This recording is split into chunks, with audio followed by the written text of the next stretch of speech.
Hello and welcome back to Bits and Bobs. In today's video we'll be discussing British coins with fascinating backstories and great history to these coins. We'll go through 5 coins, in no particular order, but 5 coins that all have extremely fascinating and interesting history behind them and behind why they were made.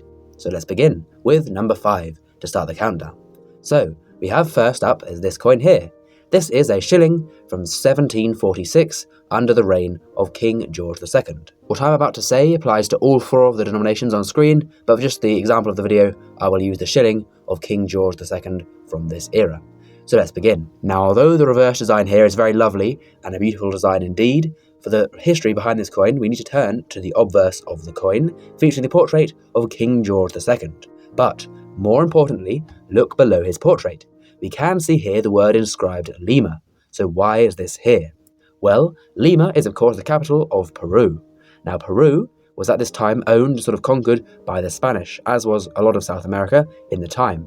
Now the Spanish took lots of silver and gold from Peru and South America, and then of course transported it back to the mainland of Spain.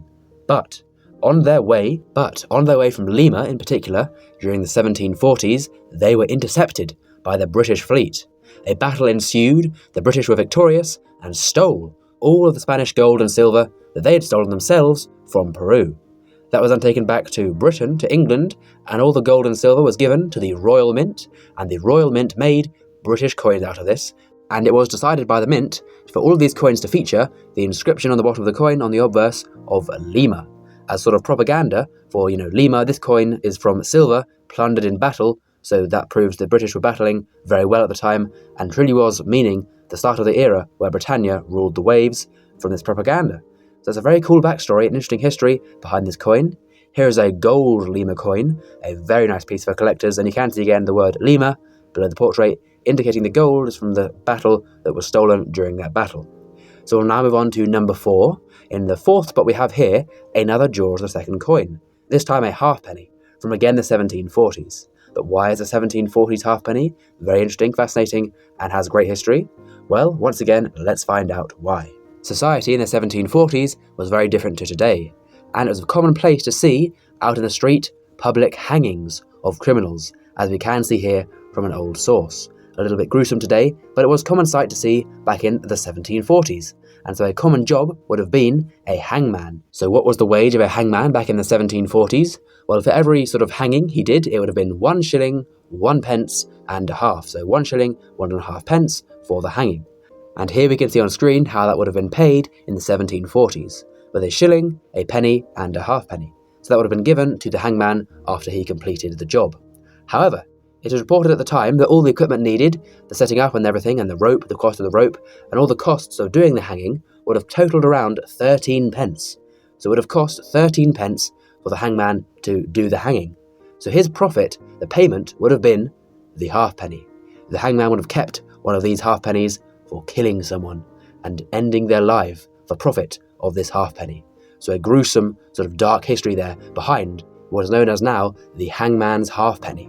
As you can see there, a very historic and gruesome coin. So we'll move on to number 3 now. This is an older coin, a hammered coin from the reign of King Charles I. And this is a Charles I £1/2. Note the X there for 10 shillings, half of a pound, as a pound was 20 shillings. Now, although the obverse design is lovely, with a horseback portrait of Charles I, for this video we'll concentrate on the reverse design here, more importantly, the banner there in Latin on the reverse. So we have here a Latin banner on the coin. This reads Relig prot leg ang liber par. So what does this mean? Well, this means in English, the religion of the Protestants, the laws of England, and the liberty of Parliament. And what this is some 1600s propaganda against Oliver Cromwell. So Oliver Cromwell, of course, fighting against Charles I, and this is sort of a message to rally the public and the people with Charles I and against Cromwell, speaking of how, it's God's choice for him to rule, and Parliament is not free with him with him leading Parliament. So it's a sort of last-ditch attempt by Charles I to regain power and sort of rally the troops with him and against Cromwell, but ultimately didn't work. Now on to number 4, and this is a Queen Anne coin, and is important and interesting for a similar reason as the George II coin. As we can see there, below Queen Anne's portrait is the word Vigo. Not Lima, but Vigo this time. So why does the coin say Vigo under Queen Anne's portrait? Well, it has to do with the Battle of Vigo Bay. And for those that don't know what that is, the Battle of Vigo Bay was a very important battle during the early 1700s between Britain and some of its enemies. Now, this took place on the 23rd of October in 1702 and saw a huge battle between the French and the British and the Dutch and the Spanish. So a huge battle, as you can see there by some old sources, with many, many ships and boats and vessels involved. And the battle was a success and a victory for the British and the Dutch, who they were helping. And once again in battle, the British were able to capture all of the enemy silver and all of the enemy gold from the ships that were captured rather than sunk. So a nice little loot raid there once again. So I believe this is a really interesting sort of historical subject, like an old 1700s battle with old wooden galleons on the sea. And we have some lovely old coins as well with the Vigo stamp below them, sort of as propaganda for the country at the time, wanting to, assert dominance over the waves and rule the waves for the European powers at the time who wanted to conquer the most. Now this Queen Anne 5 guineas you just saw there is worth up to £725,000. So that just proves the history and the collectability of some of these coins. So our last coin of the day to talk about today is the groat, or the 4p piece. So a lovely coin and a very nice design indeed, but why is it historic and why is it very interesting, the backstory and history behind this coin?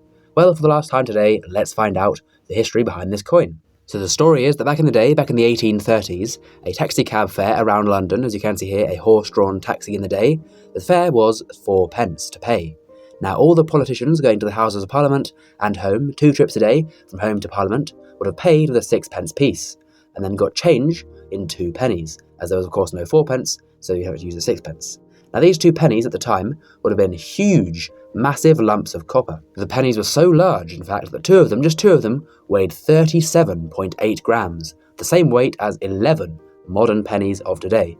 So a decent, hefty weight there to get that in change twice a day, and would certainly build up in one's pocket. And so at the time, the politicians would almost always say keep the change to the drivers, which was of course very good for the drivers, but very bad for the politicians.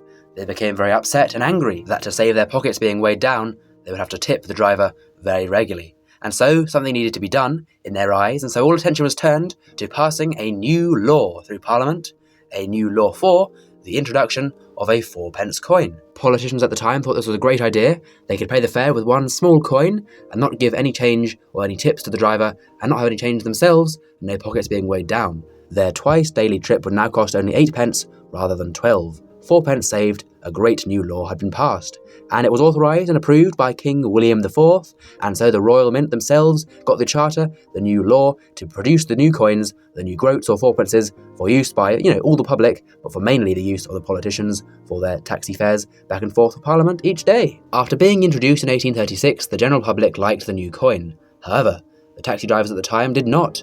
They had now lost out on 4p a day from most of their customers going back and forth to Parliament. So they were very angry about the new coin and did not like it being used, as they were no longer tipped very heavily by anyone because they could pay in exact change. A fascinating and selfish reason behind the introduction of the groat. So please comment down below any other ideas you have for coins with great backstories such as these. Please as well do subscribe to the channel if you've enjoyed and learned something new, and of course thank you for watching, and we'll see you again soon for some more coins in the future on Bits and Bobs.